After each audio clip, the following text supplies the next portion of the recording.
Boa noite, bem-vindo ao programa especial Autárquicas 2013, que recebe desta vez Joaquim Couto, ex-presidente da Câmara Municipal de Santo Tirso e ex-governador civil do Porto, que agora volta a candidatar-se à Câmara Municipal que já liderou pelo Partido Socialista. Boa noite, obrigada por ter aceito o convite do especial Autárquicas 2013.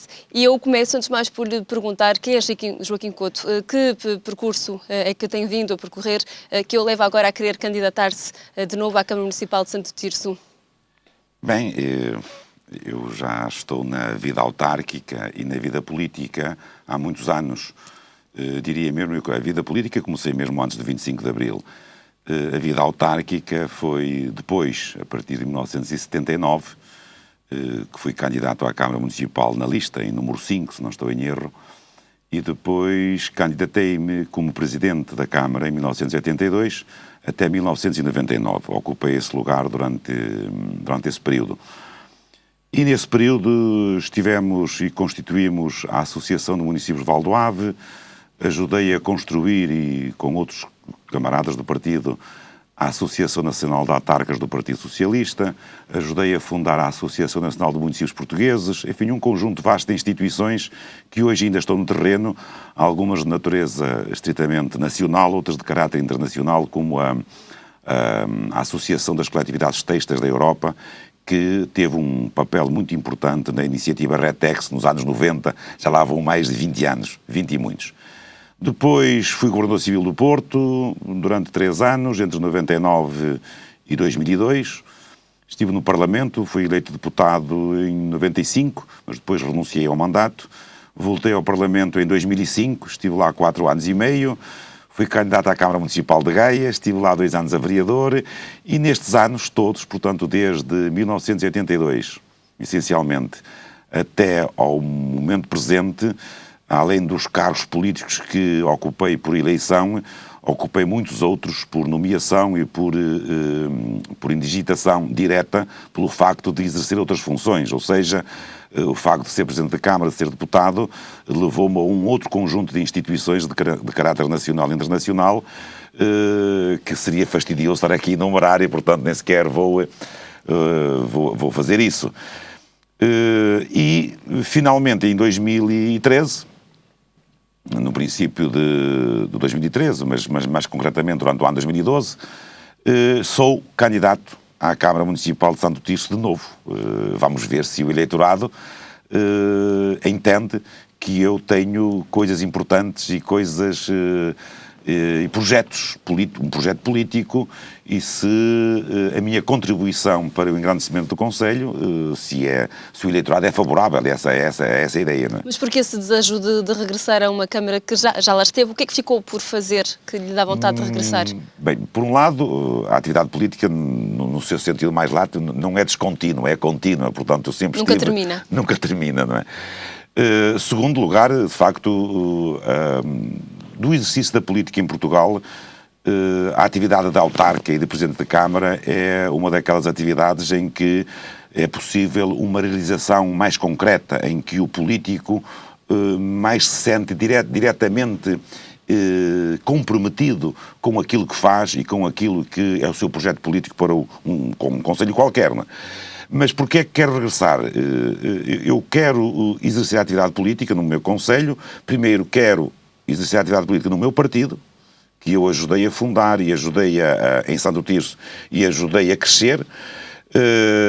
Há muita coisa ainda por fazer que, enfim, pelas mais variadas razões, não foi possível concretizar nem nos mandatos que eu exerci a presidência, nem nos mandatos que terminam agora, porque o atual presidente não pode concorrer, não pode continuar a mercê da lei de limitação dos mandatos. Mas o que é que lhe pareceu o percurso do anterior presidente à frente? O presidente da Câmara atual fez um percurso, diria, normal e, portanto, fez uma gestão municipal, em alguns aspectos até com razoável qualidade, mas esse projeto político esgotou-se. Portanto, é um ciclo político que termina agora em 2013, por força da lei, por força até do próprio projeto político que ele encabeçou em 99 e 2001, temos de olhar agora para o futuro e esse futuro pretendo que seja protagonizado por mim como Presidente da Câmara. E há uma das razões fundamentais que me leva a regressar, digamos assim, à candidatura, e se o eleitorado assim o entender, como espero, que eu seja vencedor nas eleições de outubro próximo, que é duas ou três ideias fortes que eu penso que é necessário. Por um lado, é necessário dar um empurrão na captação de investimento e na criação de emprego para o Conselho. O Conselho está com um nível de desemprego um pouco superior à média, digamos assim, nacional. É necessário reposicionar o Conselho no contexto regional que já teve, portanto, e que perdeu essa importância relativa. E é necessário completar um conjunto de infraestruturas que estão umas quase feitas, outras por fazer, e que são fundamentais para a qualidade de vida e para, enfim, o bem-estar da população de um concelho. E há, digamos assim, no seguimento destas três ideias que eu acabei de referir, há uma outra que complementa esta. Santo Tirso necessita de ter um grande evento internacional, um grande evento que mobilize a população, que lhe dê visibilidade e que seja potenciador das três questões que eu coloquei anteriormente. E o que é que sugere, então, para esse evento? Olha, não tenho na cabeça muitos projetos, mas, por exemplo, um grande acontecimento internacional relacionado com a escultura, já que Santo Tirso tem um museu contemporâneo de escultura ao ar livre, que é uma preciosidade no contexto nacional, e diria até no contexto europeu, e, portanto, é necessário dar-lhe essa dimensão internacional que ainda não adquiriu. Pode ser ligado, por exemplo, ao desporto. Santo Tirso tem um pavilhão multiusos de grande qualidade, grande em tamanho, e que foi dimensionado no início dos anos 90 para constituir, juntamente com outros municípios em rede, na área metropolitana do Porto, constituir em rede grandes acontecimentos desportivos de natureza internacional ou até mundial. Porque há capacidade hoteleira instalada, há 4 ou 5 pavilhões com a qualidade do Santo Tirso também aqui na área metropolitana, a começar pelo Porto, e esses pavilhões têm de ser utilizados, até pelo custo do investimento que eles custaram, têm de ser utilizados numa função mais nobre, mais elevada, de caráter internacional ou mundial, porque de outro modo esses investimentos, quer o de Santo Tirso, quer os outros que existem aqui na área metropolitana, não terão o retorno em termos de investimento, em termos de turismo, seja ele turismo normal, ou turismo cultural, ou turismo desportivo, se não forem utilizados nessa vertente, nesse patamar mais elevado, obviamente que esses investimentos tornar-se-ão, porventura, muito pesados e de difícil sustentação no futuro. Acha que é importante, então, o candidato a pensar em grande também para Santo Tirso? Essa tem sido, porventura, uma das questões políticas fulcrais. Eu acho que o que tem faltado a Santo Tirso é isso, é falta de ambição, falta de visão larga no mundo globalizado, e, portanto, eu penso que eu posso dar esse contributo, quer pelo meu percurso político, pelos contactos e pela, digamos assim, pela dimensão dos lugares por onde passei nestes últimos 30 anos, eu penso que posso dar esse contributo, essa ambição, esse futuro para Santo Tirso. Mas acha que o facto de já ter sido presidente vai acabar por ser uma mais-valia junto dos habitantes na altura de votar? Já conhecem o trabalho de Joaquim Couto, vão ter vontade, se calhar, de apostar mais em si e na sua candidatura? Acredita que sim? Eu penso que sim, porque neste momento o Conselho, do seu ponto de vista político, está um pouco bloqueado.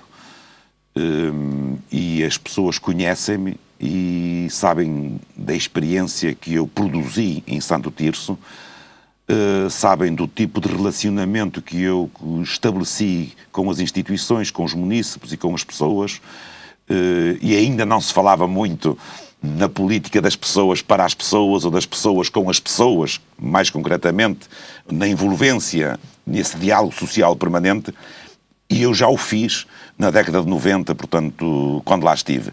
E as pessoas não esqueceram isso. E as pessoas têm transmitido essa vivência aos mais jovens.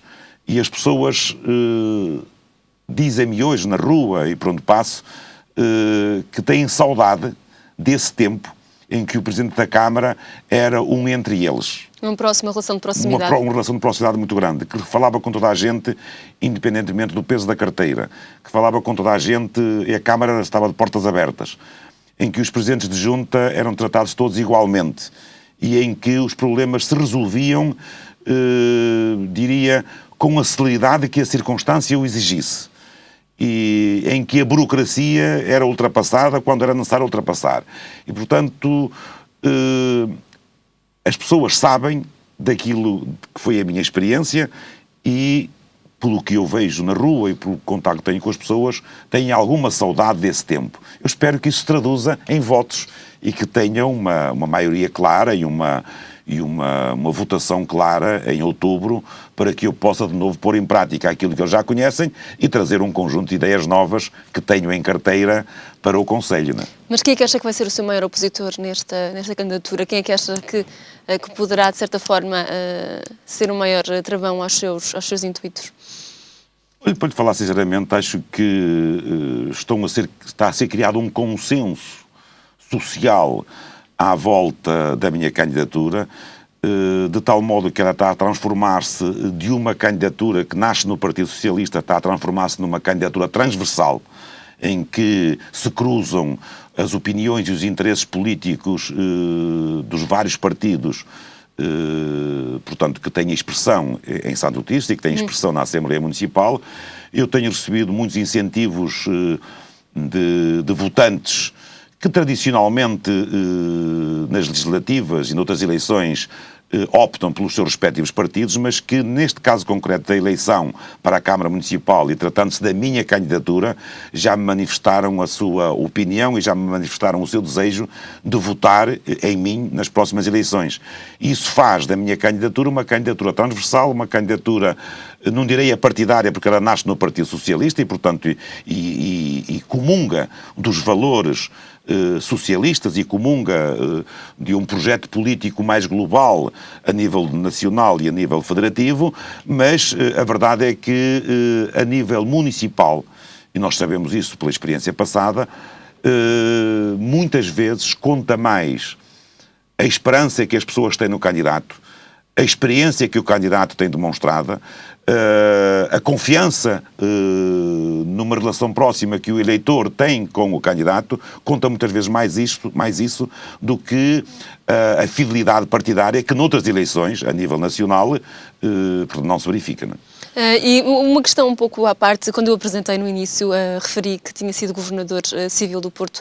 Como é que viu a extinção dos cargos de governadores civis na altura? Eu concordei e concordo com a extinção dos governadores civis, porque no momento atual da evolução democrática e no momento atual do país, eles já não faziam muito sentido. Só que não deveriam ter sido extintos isoladamente de uma reforma global do Estado. A tal reforma que se fala agora, e que se fala já há muitos anos, mas que infelizmente nenhum governo conseguiu implementá-la, e portanto, e que no fundo diz respeito a que Estado é que nós queremos, ou que estrutura orgânica nós queremos para o Estado, que inclui o sistema político, inclui o sistema de governação, inclui que serviços é que o Estado presta, que tipo de financiamento é que suporta toda esta estrutura. Essa discussão pública tem vindo a ser adiada sucessivamente e, enfim, por força das circunstâncias e por força da crise em que vivemos atualmente, agora há digamos assim, uma insistência nestas reformas. Eu penso que devia ter sido feito assim. Os governos civis deveriam ser extintos no âmbito de uma reforma mais global do Estado, no âmbito do processo regional, das regiões administrativas do país, com mais ou menos autonomia. Era uma questão que tem de ser vista no contexto geral e no contexto geral também da reforma do Estado. Era assim que devia ter sido feito. Essa questão que acabou por não correr da forma como previa. E relativamente à questão também da fusão das freguesias, já que estamos a falar de alterações um pouco dramáticas, como é que vê também essa questão da reforma administrativa local? Pois, o problema é o mesmo. A reforma global do Estado, que passaria também pela reforma, por mexer na organização administrativa, no caso das freguesias, e também dos municípios, Hoje, no mundo global, quer as freguesias, quer os municípios desempenham funções distintas. Todas são necessárias. Todas as freguesias têm uma relação ainda de maior proximidade do que as câmaras municipais com as pessoas. E, portanto, em muitos sítios deste país, a única relação com o Estado que o cidadão tem é através da junta de freguesia. Por isso eu não concordo com a extinção e com a fusão das freguesias. Haveria outros modos de tratar o problema e de resolver a questão das atribuições e competências e do financiamento, quer dos municípios, quer das freguesias, de outro modo, sempre em consenso e sempre em diálogo com as populações. Do modo como foi feito, foi tudo feito erradamente. Não houve diálogo nenhum, não houve uma discussão pública séria e esta reforma não foi integrada na reforma geral do Estado. Apenas se pretendeu, porventura, atingir o elo mais fraco de uma estrutura maior, que é o Estado, no seu sentido mais lato, dos municípios e de outras estruturas do Estado e das freguesias. E aqui eu penso que o resultado final não é bom. Perante esse cenário assim mais escuro, o que é que mais se orgulha, de que é que mais se orgulha enquanto político ao longo da sua carreira profissional? Olha, não é fácil dizer, olha, desde ter participado através dessa associação de que eu referi há pouco, a Associação das Coletividades Têxteis da Europa, ter participado de um modo ativo na iniciativa Retex no final dos anos 80, princípio de 90, que deu um apoio muito substancial à indústria têxtil do Val do Ave, à indústria têxtil nacional, ter implementado em Santo Tirso, diria, não sei se foi o primeiro município, mas se não foi o primeiro, foi dos primeiros, a instituir o apoio municipal ao arrendamento, que é uma medida que ainda hoje está na ordem do dia, que é uma coisa tão simples como esta. Não há habitação social, não há bairros sociais, não há bairros camarários. A família escolhe a casa no mercado livre de habitação e solicita, se não tiver dinheiro suficiente no rendimento familiar, solicita à Câmara Municipal o apoio para a renda. A Câmara analisa, se entender, a Câmara tem os seus serviços sociais, tem um conjunto de serviços que analisa, e se a renda custar, imagina, 300 euros, a família só pode pagar 150, a Câmara paga o restante. Qual é a vantagem deste sistema? É que nenhuma criança, nem nenhuma família tem o anátema de vir de um bairro social, nem na escola, nem na sociedade. Isto funciona por um período de 5 anos, que é reanalisado. Se piora o rendimento, aumenta o subsídio. Se melhora o rendimento, a Câmara diz-lhe-á, caro senhor ou cara senhora, tem 2 ou 3 anos para arranjar uma solução porque o seu rendimento melhorou, já saiu daquele patamar em que necessitava de apoio ao arrendamento e, portanto, resolva. Tem de sair no prazo de 2, 3 anos. E tem uma vantagem enorme, que é a mobilidade social. Esta família que está nesta situação, amanhã, se arranjar um emprego em Viseu ou no Algarve, sai rapidamente desta casa porque não tem outro compromisso e arrenda outra em Viseu ou no Algarve. Uma das razões, não direi a principal, mas uma razão forte da falta de mobilidade da nossa população e dos trabalhadores, é porque têm o banco, compraram a casa e não podem sair daqui agora e não vão pagar 2 casas, uma aqui e outra em Viseu ou no Algarve. E este apoio ao arrendamento, que é uma medida simples, faz com que, por exemplo, atualmente, mais de 350 famílias, penso eu, quando eu saí em 99, tínhamos 350 famílias com este processo a receber apoio.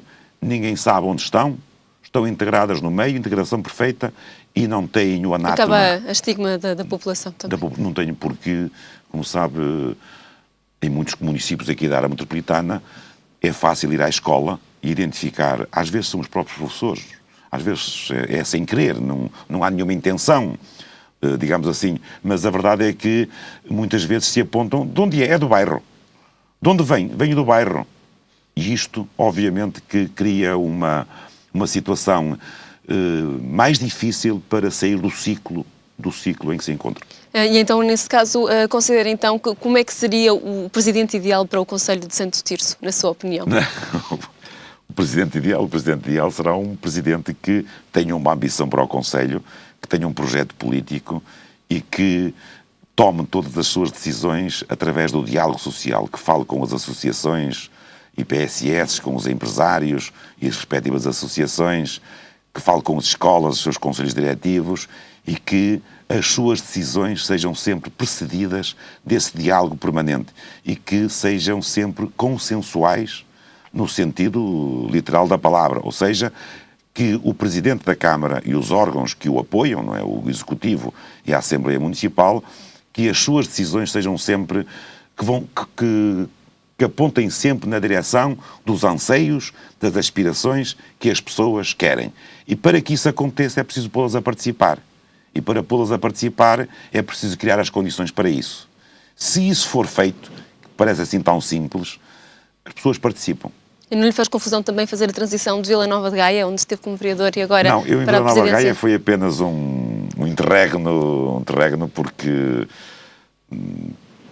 a população de Vila Nova de Gaia percebeu isso, portanto, eu não sou de Vila Nova de Gaia, não quer dizer que não pudesse ser lá candidato, mas a verdade é que nas circunstâncias em que eu concorri, nas circunstâncias políticas muito particulares, essa circunstância levou-me também, ao fim de 2 anos de vereador, sair para fazer fazer um percurso mais em concreto e mais direto em Santo Tirso. E Candidatar-se à Câmara de Gaia não está fora lhe de questão, ocorrer? não está fora de questão. Isso aconteceu em 2009, pelas circunstâncias políticas muito particulares em que eu referi, mas não é para... Circunstâncias políticas, falo um pouco aqui com os nossos espectadores, que circunstâncias políticas é que lhe deu vontade de ir então para a Câmara Municipal de Gaia? Nessa altura primeiro, havia alguma dificuldade em encontrar um candidato em Gaia. Foi uma situação dialogada com os órgãos do partido ao mais alto nível e com a Federação, e o partido entendeu, naquela altura, que o Joaquim Couto era a pessoa mais indicada para desenvolver esse combate.